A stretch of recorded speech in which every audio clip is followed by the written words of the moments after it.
Okay, we're coming back to our steel frame project here by the River Avon, and since we last visited here, we now can see the external cladding insulation being fixed, and I'm going to talk through that in a little bit more detail. If you remember, we had a steel frame here, and this has been overclad with timber stud work with a sterling board on the outside, but on top of the sterling board, we now have Celotex insulation being affixed.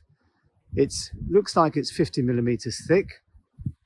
And once the insulation has gone on, where the boards abut each other, we actually have a silver foil tape covering any joints, as you can see here. And this product itself is actually Celotex, but there are many other different varieties on the market offering the same level of insulation.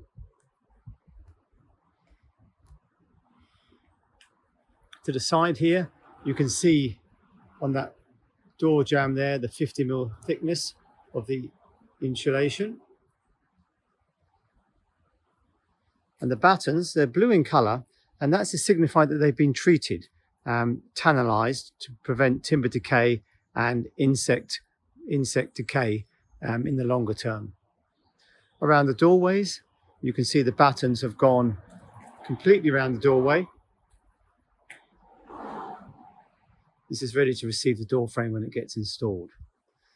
Battens are vertical in the way they've been fixed. They've been nail gunned on, and this probably suggests some element of vertical cladding to follow. We can see the DPC standing for damp proof course, projecting underneath the cladding. This is to prevent any moisture rising up through this blockwork, which is below ground and is subject to being damp, certainly here in the UK at least, and preventing this moisture rising up through the structure. It's interesting to see that if we look here, just in there's a bit of damp proof course that's not fully lapped with the return. And the lap, if anything, is only 30 millimeters, which isn't enough. And we have a similar detail over here, which is not quite as it should be at the moment. So 50 mil of insulation isn't enough to achieve an acceptable U value, certainly here in the UK at least.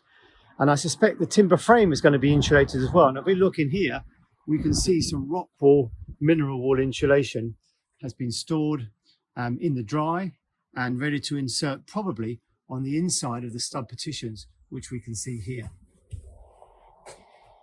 And I suspect that's going to be in the region of some 400, maybe 450 millimeters of insulation required on the inside, and hopefully we'll get to look at that in a few weeks' time.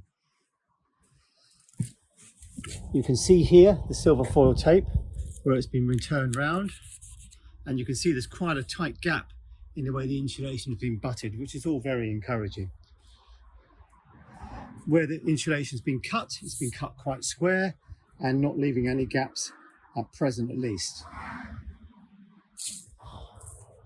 So we'll just step back and have a look at the structure as a whole. So what we've got is one continuous 50 millimeter layer of Celotex over the whole of the outside of this building.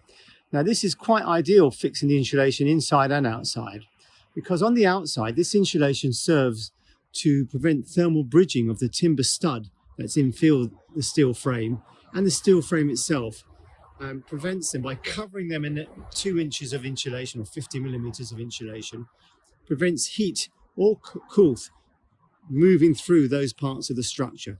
So those thermal bridges have been designed out, in this case, by overcladding the whole structure in a 50 mm insulating board.